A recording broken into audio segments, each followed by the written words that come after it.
Hello, and thank you for joining us at XM.com for this special report. I'm Christina Marujos, and joining me today is Rafi Boyajian, Senior Investment Analyst, and we'll be looking at the latest political developments in the United States and the outlook for the dollar. Rafi, we recently saw Georgia giving the Democrats a majority in the Senate, even though a small one, which is hailed as a victory for the party and was met with great excitement in the markets.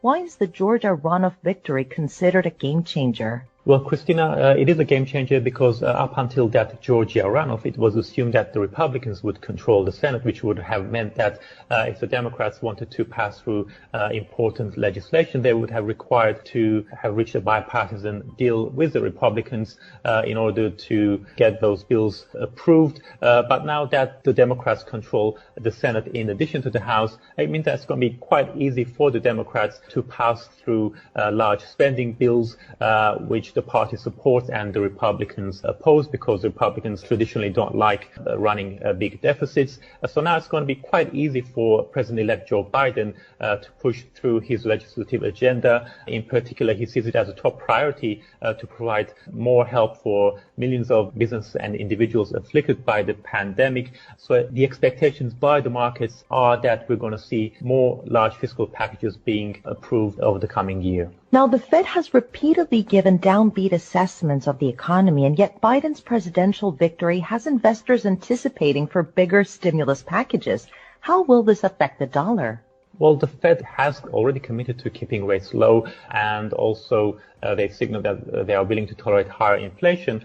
So they had managed to keep yields fairly low until recently. More significantly, real yields have been falling because the inflation expectations in the U.S. have been on the up. Steady upward trend since March. But if the Democrats do go ahead with large spending increases, the rise in nominal yields could more than offset the increase in inflation expectations. And so we could see real yields rising as well. And that in turn would boost the US dollar. And we've already seen a bit of that taking place since that Georgia election. There is a sense of much needed optimism in the markets, and one would think that the worst is behind us now. But looking below the surface, what hurdles might the Democrats potentially face? Well, Christina, it's important to remember that although the Democrats have won the Senate, it is a very slim majority. It's actually 50-50 split now, and it's basically all down to the fact that the vice president gets to hold the deciding vote when there's a tie. And when considering that there's actually quite a few moderate Democrats in the Senate, it would only take just one Democratic senator to block a bill, and then the Democrats would struggle to pursue large spending increases. And it remains to be seen whether or not plans to increase the stimulus check from $600 to $2,000, whether or not there would be enough Democrats supporting that to push that through. But it's not just about politics that's going to shape the dollar's outlook.